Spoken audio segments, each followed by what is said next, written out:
अस्सलाम वालेकुम viewers, welcome back to my YouTube channel daily tips with Asma. आज की इस वीडियो में बताएंगे माऊद नाम का मतलब और इसके बारे में दिलचस्प मालूमात। माऊद नाम का शुमार लड़कों के नामों में होता है। माऊद नाम की इब्तदाई तारीख अरबी ज़ुबान से निकलती है। माऊद नाम के अफराद के लिए खुशकिस्मत नंबर 9 माना जाता है।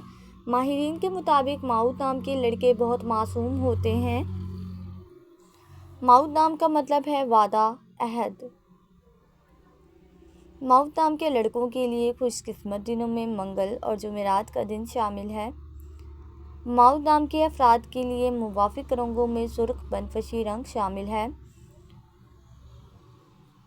माऊद नाम के अफराद के लिए मुवाफिक पत्थरों में रूबी पत्थर शामिल है। खुशकिस्मती वाली धातों में हिस्सों के हिसाब से तांबा और लोहा शामिल है। फ्रेंड्स, अगर आप अपने नाम का मतलब जानना चाहते हैं तो कमेंट बॉक्स में अपना नाम लिखें। इंशाल्लाह हम आपके नाम की वीडियो ज़रूर बनाएंगे। Thanks for watching. अल्लाह हाफिज़।